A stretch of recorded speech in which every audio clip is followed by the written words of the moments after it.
Hello students, good morning. I welcome you all on my YouTube channel. My name is Vishnu Gupta and we are learning biology here. That is more than a subject. This session is for class 12th, and in class 12th we have completed human health and disease because I have started that unit biology and human welfare. So in that unit we have finished one chapter, that is human health and disease. Now we are going to start the next lesson. In that lesson we are going to study how we can enhance the food production. And in the present scenario I think you came to know कि what is the need for the enhancement in the food production. Not in the present scenario. In the present scenario so many people suffer from the starvation. बहुत लोग ऐसे थे, बहुत हमारे जो migrant workers थे, आप देख रहे थे न्यूज़ में दिखा रहे थे, बेचारे 3-3 4-4 दिन के भूखे हैं. उसके बाद कितना राशन बटा, कितना गवर्नमेंट ने राशन बांटा, बहुत सारी एनजीओज़ ने, बहुत सारे अच्छे लोग आगे आए. ठीक है. तो प्रॉब्लम क्या है कि हमारी जो नेसेसिटीज़ हैं, मतलब हमारी जो जो प्राइमरी नेसेसिटीज़ हैं उसमें से सबसे पहली जो नेसेसिटी है वो क्या है. हम मोबाइल के बिना रह सकते हैं, हम और बहुत सारी चीज़ों के बिना रह सकते हैं, लेकिन क्या हम वाटर, फूड इनके बिना रह सकते हैं? नहीं रह सकते.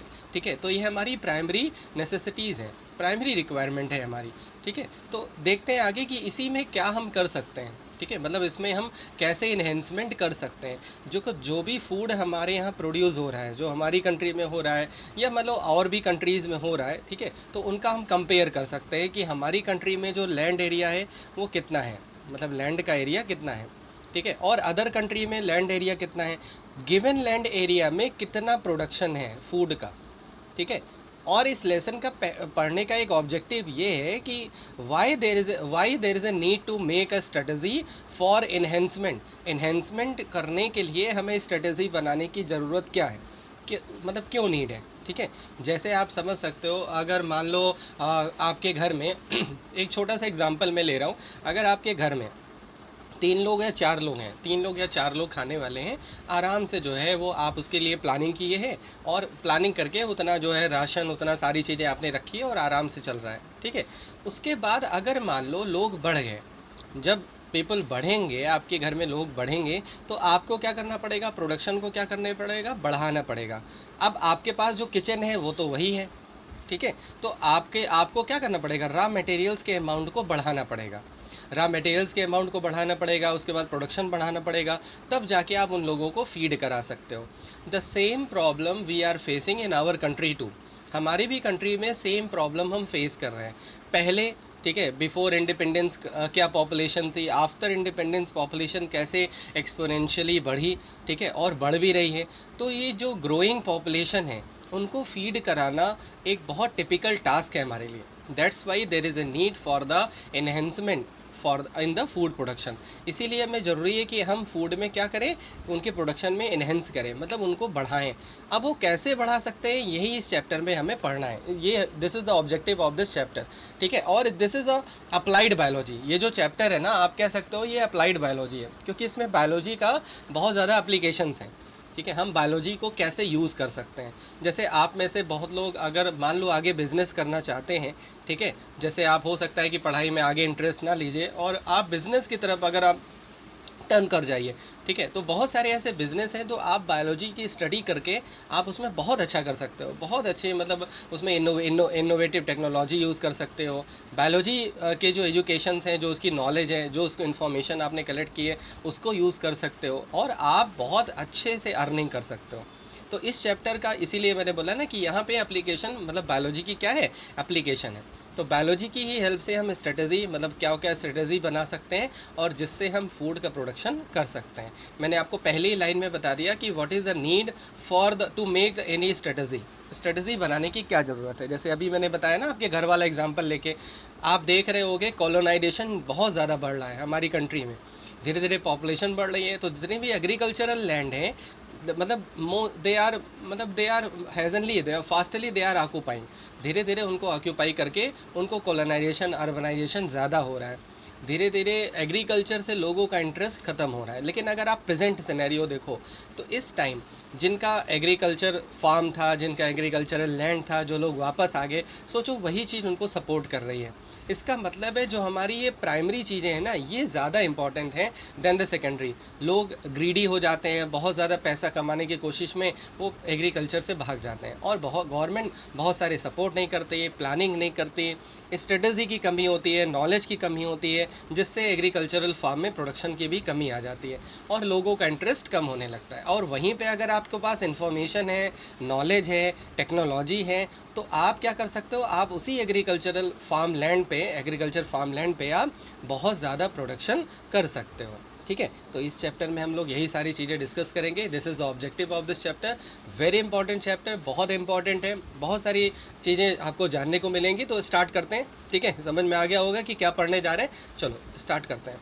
देखो ये पिक्चर तो मैंने ऐसे ही लगा दी थी। ठीक है, फूड प्रोडक्शन इसमें देख रहे हो, बहुत सारे फूड होते हैं। ठीक है, ये हमारी रिक्वायरमेंट होती है, हम इसके प्रोडक्शन को इन्हेंस कैसे कर सकते हैं, यही हम पढ़ने जा रहे हैं। ठीक है, देखो फूड के मेन दो रिसोर्स, मतलब दो सोर्सेज होते हैं हमारे। क्या क्या सोर्सेज होते हैं, एक एनिमल और एक प्लांट। अगर जब भी हमें फूड के अमाउंट में इन्हेंसमेंट करना है, तो हम इन्हीं दोनों अमाउंट में, मतलब इन्हीं दोनों फील्ड में काम कर सकते हैं। या तो हम प्लांट के प्रोडक्ट को बढ़ा सकते हैं, या तो एनिमल के प्रोडक्ट के बढ़ा सकते हैं। अब आपको पता है एनिमल के प्रोड्यूस क्या होते हैं। एनिमल के प्रोड्यूस क्या है, मिल्क है, मीट है, एग है। ठीक है, और मिल्क प्रोडक्ट, हम मिल्क अगर हमें मिल गया तो मिल्क से बहुत सारे प्रोडक्ट बना सकते हैं।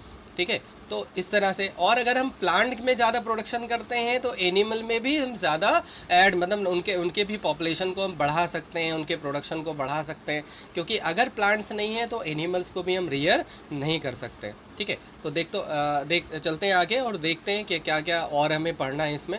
ड्यू टू रैपिड इंक्रीज़, ये तो मैंने आपको जैसे बताया था वही मैंने यहाँ पे स्लाइड में भी लिख रखा है। Due to rapid increase in population, human population of the world, increase of food production.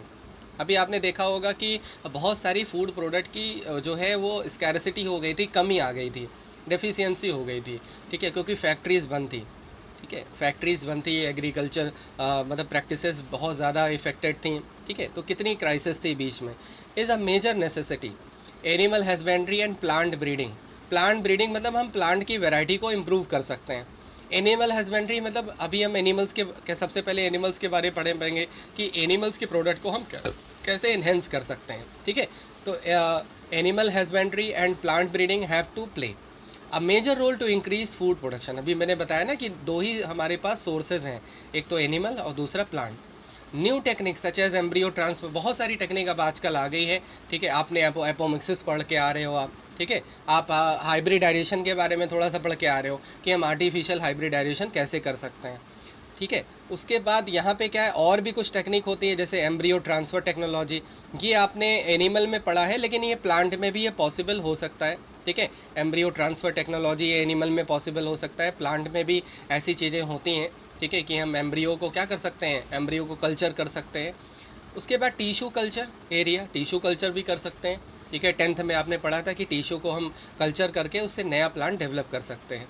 तो इन सारी चीज़ों से हम प्रोडक्शन को क्या कर सकते हैं, इंक्रीज़ कर सकते हैं, बढ़ा सकते हैं। ठीक है, अब आ जाते हैं, सबसे पहले पढ़ते हैं एनिमल हस्बेंड्री के बारे में। ठीक है, कि एनिमल हस्बेंड्री क्या होती है। देखो जहाँ पे भी हस्बैंड वर्ड आ जाए, अब हंसना नहीं। ठीक है, हस्बैंड का मतलब होता है मैनेजमेंट, मैनेज करना। तो एनिमल हस्बेंड्री का मतलब हो गया कि एनिमल्स के प्रोड्यूस को पाने के लिए हम एनिमल्स को रियर करते हैं, उनको फोडर प्रोवाइड कराते हैं, बहुत सारी चीज़ें करते हैं, तो उसको हम क्या बुलाते हैं, एनिमल हस्बेंड्री बुलाते हैं। तो animal husbandry is the science of systematic breeding, जिसमें हम ब्रीडिंग वगैरह भी रेज कर सकते हैं, ब्रीडिंग भी करा सकते हैं। Raising domesticated animals as per human requirement, जैसे आपने डेयरी फार्म सुना होगा, पोल्ट्री फार्म सुना होगा, फिशरीज़ के बारे में सुना होगा, तो ये सब किस में आ जाते हैं, एनिमल हस्बेंड्री में आ जाते हैं। ठीक है, domesticated animals which are raised for food, work और profit are collectively called live stocks.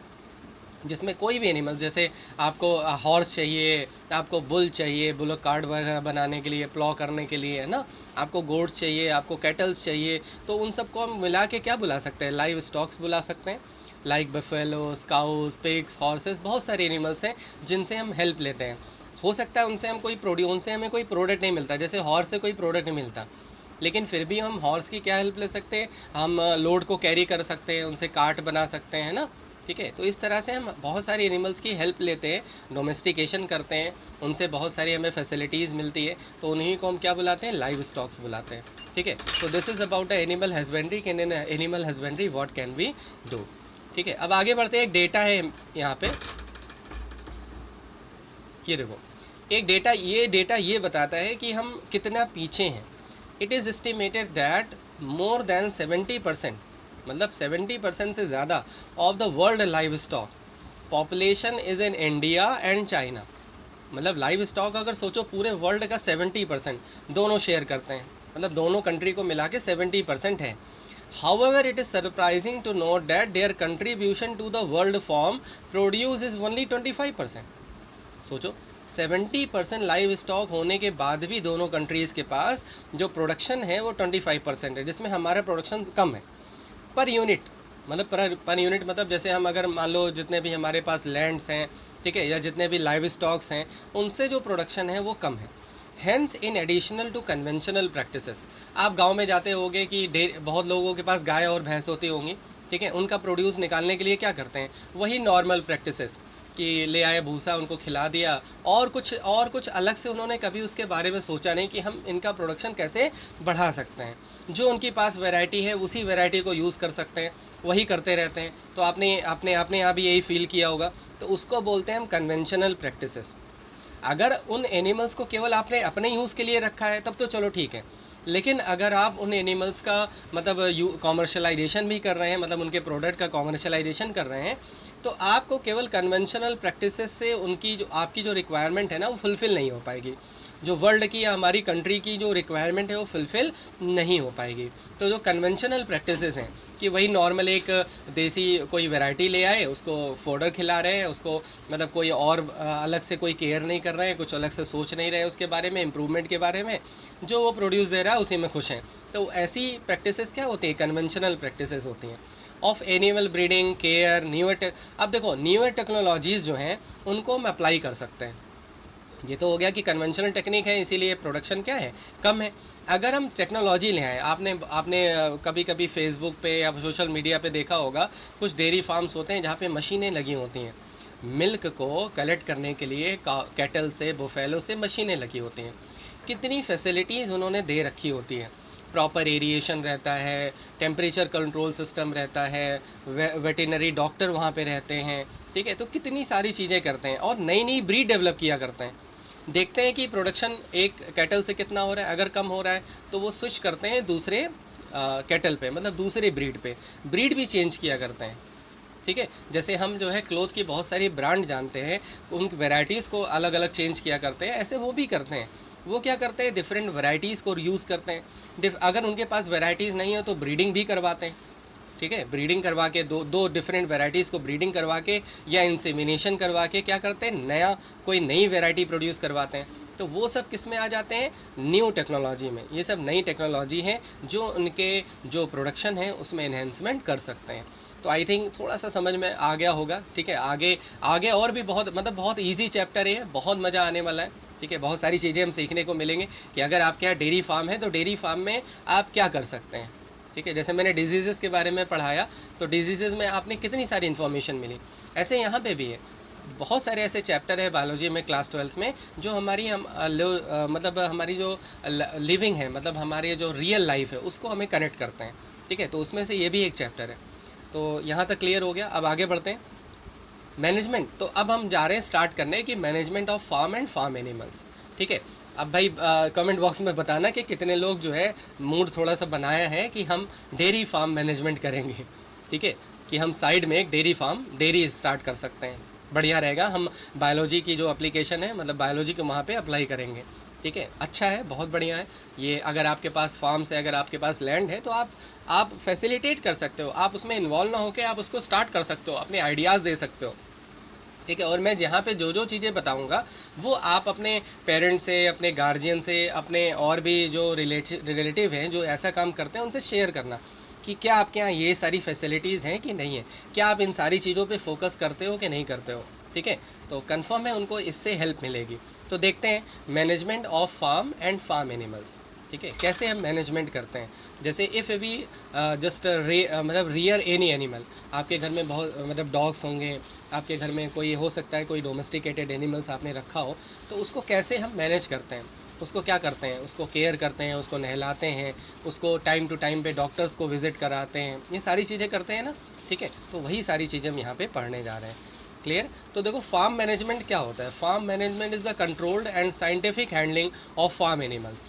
अगर हम उनको साइंटिफिकली हैंडल कर रहे हैं, इनके रियरिंग, ग्रूमिंग, उनको ग्रूम करने में, ब्रीडिंग करने में, उनकी केयर करने में, ठीक है, जिससे एल्ड मतलब प्रोडक्शन बढ़ पाए। ठीक है भाई, देखो सेल्फिश तो होना ही पड़ेगा, प्रोडक्शन बढ़ाने के लिए हम उनकी केयर करेंगे। ठीक है, उनकी केयर करेंगे, उनको ब्रीडिंग करवाएंगे, उनकी ग्रूमिंग करेंगे, तो इसी को बोलते हैं फार्म मैनेजमेंट। अब आगे पढ़ते हैं, सबसे पहला पढ़ते हैं डेयरी फार्म मैनेजमेंट। ठीक है, जितने लोग के यहाँ डेयरी है वो यहाँ पे ध्यान देंगे कि डेयरी आपके अगर आपके यहाँ है या आपके यहाँ कैटल्स को रियर किया गया है तो कहाँ पे रखा गया है, शेल्टर में रखा गया होगा। क्या वो शेल्टर अच्छे से है, उसमें प्रॉपर लाइट की फैसिलिटी है, वेंटिलेशन है कि नहीं है, ठीक है, ड्रेनेज सिस्टम है कि नहीं है। ठीक है, क्योंकि जब भी फीकल मैटर प्रोड्यूस होता है तो क्या होता है, फीकल मैटर जब प्रोड्यूस होता है तो जो ड्रेनेज सिस्टम होता है वो अगर नहीं सही है तो वहाँ पे बहुत ज़्यादा गंदगी हो जाती है, मतलब वो हाइजीनिक नहीं रह जाता। जैसे हमें रहने के लिए साफ़ सुथरा जगह चाहिए। ठीक है, अब इसका मतलब ये नहीं कि आप उनके लिए टाइल्स लगवा दीजिए, टाइल्स वगैरह तो उनको सूट भी नहीं करेगी। ठीक है, अच्छा भी नहीं है उनके लिए, तो टाइल्स लगवा दीजिए और भी बहुत सारी चीज़ें उसमें लगवा दीजिए, क्या नाम है, वॉल पे बहुत अच्छी पेंटिंग करवा दीजिए, इससे मतलब नहीं है। लेकिन क्लीनिंग फैसिलिटीज़ होनी चाहिए, मतलब क्लीनिनेस होनी चाहिए। तो सबसे पहले अगर आप डेयरी फार्म, अब आप यहाँ पे ये सोच लो कि आप डेयरी स्टार्ट करने जा रहे हो, इस टॉपिक को वैसे ही पढ़ो कि मान लो अगर करना है नहीं करना है वो अलग बात है, लेकिन मान लो you are going to start a dairy farm और you are a student of biology, you are going to apply the biology, तो आप क्या करोगे, सबसे पहले आप शेल्टर मैनेजमेंट करोगे। सबसे पहले आप कैटल नहीं लेके आओगे। अरे भाई, आपके यहाँ रहने रखने की पहले जगह तो होनी चाहिए। अब आपके पास रहने की जगह ही नहीं है, आप सबसे पहले बहुत सारे लोगों को बुला लाए तो क्या होगा, वो तो केओस हो जाएगा। ठीक है, तो सबसे पहले आप क्या मैनेजमेंट करोगे, शेल्टर का मैनेजमेंट करोगे। शेल्टर में क्या क्या ध्यान दोगे, shelter should be provided with the good ventilation, उसमें वेंटिलेशन होना चाहिए, बहुत पैक नहीं होना चाहिए, सफोकेटिंग नहीं होना चाहिए। फैसिलिटी फॉर वाटर ड्रेनेज, उसमें जो भी आप वाटर गिर रहा है या उनका यूरिन जो है या उनका जो भी वेस्ट मटेरियल है उसको फ्लो करने के लिए, उसको साफ़ करने के लिए वाटर ड्रेनेज सिस्टम है कि नहीं है, वाटर कहीं कलेक्ट तो नहीं हो रहा है जिससे बहुत सारे बैक्टीरिया, बहुत सारे पैथोजन वहाँ पे डेवलप कर सकते हैं। लाइट की अवेलेबिलिटी है कि नहीं है। लाइट की अवेलेबिलिटी का मतलब हो गया कि जैसे आप अगर उनको शाम में भी देखने जा रहे हो या कोई प्रॉब्लम अगर हो गई तो वहाँ पे लाइट की अवेलेबिलिटी होनी चाहिए। ऐसा नहीं होना चाहिए कि एकदम से अंधेरा हो जाए। ठीक है, शुड भी दे, ये सारी चीज़ें वहाँ पे होनी चाहिए, मतलब आपको वहाँ पे हाइजीन मेंटेन करके रखना है। क्लीनिनेस टाइम टू टाइम होती रहनी चाहिए, disinfectant time to time use कर लेना चाहिए उनके लिए भी। ठीक है, और अगर बहुत सारे ऐसे वेराइटीज़ होती हैं कैटल में, काउज़ में, ठीक है, आपने सुना भी होगा, कुछ साहिवाल होते हैं, गिर होते हैं, सिंधी वैरायटी होती है, जर्सी वैरायटी होती है, कुछ ऐसी वैराइटीज़ होती है जिनको मतलब ठंडापन ज़्यादा चाहिए होता है, तो उनके लिए आप फ़ैन वगैरह भी लगा सकते हैं। ठीक है, क्योंकि आपको प्रोड्यूस ज़्यादा लेना है, उनसे प्रोडक्शन ज़्यादा करवाना है। तो इन सारी चीज़ों को अगर और अच्छा भी है कि भाई एनिमल्स को हम अगर रखना है तो अच्छे से रखेंगे। तो ये सारी चीज़ें हैं कि नहीं है, अगर आप ध्यान देना, आप आसपास अगर आपके यहाँ कोई डेयरी है या आपकी खुद की कोई रिलेशन में कोई डेयरी है तो आप उनसे ये पूछना कि क्या ये सारी चीज़ें आपके डेयरी फॉर्म में शेल्टर मैनेजमेंट में हैं कि नहीं है। क्लियर है। अब देखो शेल्टर तो तैयार हो गया, हाँ भाई शेल्टर हमने तैयार कर दिया बहुत अच्छे से। ठीक है, नेक्स्ट आते थे ब्रीड मैनेजमेंट। अब आपने शेल्टर तैयार कर लिया और ले आए वही देसी वैरायटी। ठीक है, अब देसी वैरायटी ले आए तो क्या होगा, देसी वैरायटी ले आएंगे तो उसको फोडर भी देंगे, इतनी सारी मेहनत भी करेंगे और पता लगा प्रोडक्शन आपके पास कम होगा। ठीक है, इसका मतलब ये नहीं कि देसी वैरायटी सारी मतलब हम एकदम से पूरी तरह से इरेडिकेट कर दें, हटा दें, है ना, ऐसा नहीं हो सकता। हम उन देसी वैरायटीज़ को यूज़ कर सकते हैं ब्रीडिंग प्रोग्राम में आगे के लिए, मतलब उनको किसी और ब्रीड से हम मतलब किसी और एनिमल से उनको हाइब्रिडाइज करा के हम नई नई वैरायटी डेवलप कर सकते हैं। लेकिन इनिशियल स्टेज में तो आप तुरंत क्या नाम है वैरायटी तो डेवलप करने नहीं लगोगे। तो सबसे पहले आप जाओगे, आप अच्छी सी ब्रीड लेके आओगे। ब्रीड मतलब एनिमल। ठीक है, जैसे आप अगर डेयरी फार्म कर रहे हो तो आप काउज़, बुफेलोज़ इनको लेके आओगे जो मिल्क देंगे। तो कैसी वैरायटी लेके आओगे कि जो ज़्यादा मिल्क दें, पहला। तो milk yield is primarily dependent on the quality of the breed. ठीक है, वो क्वालिटी पे डिपेंड करेगा। कोई देसी वैरायटी लेके आओगे तो बहुत कम मिल्क का प्रोडक्शन होगा, फोडर भी उतना दोगे और शेल्टर भी वैसे ही करोगे, तो सारी चीज़ें करोगे लेकिन प्रोडक्शन कम हो जाएगा। तो selection of good breed having high yielding, जिनका प्रोडक्शन ज़्यादा हो, ठीक है, कंबाइंड विद रेजिस्टेंस। और एक चीज़ और होनी चाहिए कि वो अगर वो रेजिस्टेंस टू डिजीज़ हैं तब तो बहुत अच्छा है, ठीक है। जैसे उनको डिजीज़ेज जल्दी नहीं ले जाए, पता लगा आप वैरायटी बहुत अच्छी ले आए, उसको कोई डिजीज़ थी पहले से ही, ठीक है, डिजीज़ पहले से ही थी, तो क्या हुआ, आपकी और जो काउज़ आप लेके आ रहे हो उनको भी वो इन्फेक्ट कर देगी, तो पूरी तरह से वो फार्म ख़राब हो जाएगा। पोल्ट्री फार्म में ये सब बहुत होता है। पोल्ट्री फार्म में अगर एक बर्ड को कोई डिजीज़ हो गई तो बहुत जल्दी स्प्रेड होती है, क्योंकि वहाँ पे हाइजीनिक कंडीशन बहुत कम मेंटेन हो पाती है, ठीक है, क्योंकि एरिया कम होता है और उनका जो मतलब वेस्ट मटेरियल वो ज़्यादा प्रोड्यूस होता है, बहुत ज़्यादा ही मतलब कंजस्टेड फॉर्म में रहते हैं, ठीक है। तो इस तरह से आप ब्रीड मैनेजमेंट कर सकते हो। तो क्लियर हो गया, ठीक है। तो डेयरी फार्म खोलने की तैयारी कर लेना, ठीक है। इतनी सारी इन्फॉर्मेशन मिल जा रही है तो आप डेयरी फार्म आराम से जो है साइड में खोल सकते हो आगे। अभी नहीं, अभी तो आप पढ़ो अच्छे से। देखो फोडर मैनेजमेंट, आप सब कुछ कर लिए, अब पता लगा उसको जो फोडर दे रहे हो, उसको जो खाना दे रहे हो वो बहुत ज़रा से दे रहे हो या उस पर ध्यान नहीं दे रहे हो, तब भी आपका प्रोडक्शन कम होता चला जाएगा, आपको प्रोड्यूस कम मिलेगा, ठीक है। तो सबसे ये इस पर भी बहुत ज़्यादा हमें फोकस करना होगा। The feed for dairy animals of two main component, ठीक है, ऑफ टू मेन कंपोनेंट। देखो एक रफेज होता है और दूसरा होता है कंसनट्रेट्स, ठीक है। रफेज का मतलब होता है जैसे फाइबर देना, एनिमल्स को फाइबर प्रोवाइड कराना, ठीक है, जैसे उनको हे खिला के, स्ट्रॉ खिला के, साइलेज खिला के, ठीक है, ये सारे मतलब फूड प्रोडक्ट्स होते हैं, प्लांट्स होते हैं जिनको हम उनको देते हैं। और इनकी हेल्प से क्या होता है कि उनको रफेज की जो रिक्वायरमेंट होती है वो फुलफ़िल होती है। उसके बाद नेक्स्ट है कॉन्सनट्रेट्स। कॉन्सनट्रेट आपने सुना होगा कि आपने हिंदी में सुना होगा, वो क्या बोलते हैं, चोकर, है ना, चोकर सुना होगा, ठीक है। तो उसमें क्या करते हैं, बहुत लोग क्या करते हैं जो गांव में रहते हैं वो क्या करते हैं, चने को वो थोड़ा सा मतलब मोटा मोटा जो है उसको ग्राइंड करवा लेते हैं, सीरियल्स उनके पास होते हैं उसको कर लेते हैं, राइस मील में जो राइस की पॉलिश निकलती है उसको ले आते हैं, ऑयल केक ले आते हैं, ये सारी चीज़ें उनको देते हैं। जैसे हम कभी कभी पनीर खाते हैं, ठीक है, या हम दाल में देसी घी डाल लेते हैं, तो हम उसी की तरह ये भी सारी चीज़ें हैं। तो इनसे उनको क्या मिलता है, मोस्टली प्रोटीन्स मिल जाती है, विटामिन्स मिल जाते हैं, मिनरल्स मिल जाते हैं, तो उनकी रिक्वायरमेंट सारी पूरी हो जाती है, ठीक है। अब आ जाते हैं नेक्स्ट पार्ट पे। अब देखो ये सारी चीज़ें तो हो गई, आपने शेल्टर कर लिया, ब्रीड भी अच्छी ले आए, फोडर भी अच्छा दे रहे हो, अब क्या करोगे, केयर करोगे। भाई केयर करना बहुत ज़रूरी है, ठीक है। केयर कैसी करोगे कि काउस को आप जो है मिल्क उनका जेंटली और क्विकली, ये नहीं कि बहुत ज़्यादा टाइम लगा रहे हो तो उनको पेन भी होता है उसमें, ठीक है। इसमें हम मशीन्स का यूज़ कर सकते हैं। आपने अगर नेट पे सोशल मीडिया पे देखा होगा, जहाँ पे डेयरी वगैरह होती है तो उन्होंने एक मशीन लगा देते हैं, ठीक है, उनके ऑर्गन्स पे मशीन लगा देते हैं और वहाँ से मिल्क को मतलब लैक्टेट कर लेते हैं, मतलब वहाँ से मिल्क को कलेक्ट कर लेते हैं, ठीक है। तो उससे दो फ़ायदा है। दो फ़ायदा क्या है, एक तो कंटेमिनेशन नहीं हो रहा है। मान लो जो मिल्क को कलेक्ट कर रहा है उसको कोई डिजीज़ है या किसी काऊ को कोई डिजीज़ है, तो वहाँ पे हैंड भी लगा रहा है, वहाँ पे भी हैंड लगा रहा है, तो उससे क्या हो सकता है, डिजीज़ स्प्रेड हो सकती है। तो पहला इससे बच गए। दूसरा क्या हो सकता है कि उन मशीन से आप मिल्क का कलेक्शन जल्दी कर सकते हैं, ठीक है। अब देखो एक या दो अगर आप काऊ रखे होगे तो मशीन से खरीदने नहीं जाओगे, तब तो भाई हाथ से ही करना पड़ेगा बस, लेकिन ध्यान रखना पड़ेगा, ठीक है। उसके बाद आ जाओ regular visit of veterinary doctor. आप किसी डॉक्टर से कांटेक्ट कर लो, डॉक्टर से कांटेक्ट करने के बाद उनको बोलो कि भाई आपके फार्म में मतलब फ्रीक्वेंटली विजिट कर लिया करें, वीकली, मंथली, जैसे भी आपकी ज़रूरत पड़े। इफ़ एनी, और अगर कोई कैटल सफ़र कर रही है, अगर मान लो आपके डेयरी फार्म में कोई एनिमल है who is suffering from any disease, तो उसको आइसोलेट कर देना चाहिए, जिससे और जो कैटल्स हैं उनको डिजीज़ स्प्रेड ना हो। कैसे पता लगाते हैं कि उनको कोई डिज़ीज़ हो रही है, क्योंकि वो तो हमारी तरह चिल्लाते नहीं कि पेट में दर्द हो रहा है, सर में दर्द हो रहा है। अगर उन्होंने उनका जो मतलब जो भी इनटेक है फूड का वो कम कर दिया है, उनकी हैबिट अगर आपको नॉर्मल नहीं लग रही है, कुछ चेंज लग रही है, तो इसका मतलब है there is some problem and there should be a visit of the veterinary doctor. Veterinary doctor मतलब जानते हो ना, वेट, ठीक है। अगर आप आगे मेडिकल कोर्सेज करोगे तो ये भी एक ब्रांच होती है जिसमें एनिमल्स के डॉक्टर होते हैं, ठीक है, उनकी स्टडीज़ अलग होती हैं। ठीक है, आपने एक मूवी देखी होगी बॉम्बे टू गोवा, उसमें जो है डॉक्टर नहीं होता, वो एनिमल्स का डॉक्टर होता है, याद होगा, ठीक है। वो बड़ी बड़ी टैबलेट रख के रखता है, बाद में पता लगता है वो तो एनिमल का डॉक्टर है, उसका दूसरे का इलाज करता रहता है वो, ठीक है।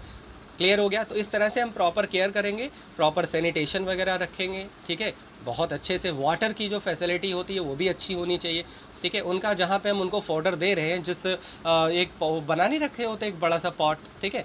उसमें देते हैं ना, तो उसको भी प्रॉपर क्लीन करते रहेंगे। ऐसा नहीं कि वो छोड़ दिया उसी में खिला रहे हैं, वो गंदा नहीं होना चाहिए। इस तरह की सारी चीज़ें हम ध्यान रखेंगे। अगर हम ये सारी चीज़ें फ़ॉलो करेंगे तो कन्फ़र्म है जो हमें प्रोडक्शन मिलेगा वो ज़्यादा मिलेगा, ठीक है? और हम एक बहुत अच्छे से इन चीज़ों को स्टेबल कर सकते हैं, ठीक है? एस्टेब्लिश कर सकते हैं। कुछ डिजीज़ेज़ मैंने लगा दिए ताकि फॉर योर इन्फॉर्मेशन ओनली। ये डिजीज़ेज़ बोर्ड एग्ज़ाम में कभी नहीं पूछी जाएंगी। ये क्वेश्चन लॉन्ग क्वेश्चन में इंपॉर्टेंट होता है, डेयरी फार्म मैनेजमेंट, ठीक है? और जैसे मैंने अभी बताया ना कि आप फील कर लो कि आप करो ना करो अलग बात है। ये मैं नहीं कह रहा हूँ कि आप डेयरी फार्म ही खोलना ठीक है? मैं बस ये कह रहा हूँ कि आप फील कर लो कि आप डेयरी खोलने जा रहे हो, और उसी तरह से आप उन सारी चीज़ों को लिख सकते हो। आप जो सोचो कि हाँ ये सारी चीज़ें ज़रूरी हैं, ठीक है? तो गुड गुड डिजीज़ेज़ के बारे में मैंने यहाँ पे नाम लगा रखा है। डिजीज़ेज़ को आप नोट कर लेना। This is only for your knowledge, this is not going to come in exam, ठीक है? एग्ज़ाम में नहीं आता ये सब। तो कंप्लीट हो गया ये सेशन, और आज से मतलब ये स्टार्ट कर दिया है मैंने, इसलिए और मैं आगे नहीं जा रहा हूँ, ठीक है? और क्लासेस आपकी मैं कंटिन्यू रखूँगा, क्योंकि सिलेबस जब तक ये एक और चैप्टर जल्दी से कंप्लीट कर लूँगा तो कुछ दिन का आपको गैप दे दूँगा, ठीक है? Then we will resume the classes again. So I'm completing the session, or if you like the session, please press the like button and disseminate this session to everyone who require this. जिनको आपको लगता है कि हाँ उनको information चाहिए होगी, तो उनको प्लीज़ उनको शेयर ज़रूर करना, ठीक है? सो hope so that you are doing well at your home. Stay at your home, stay safe. जय हिंद, जय भारत, and goodbye.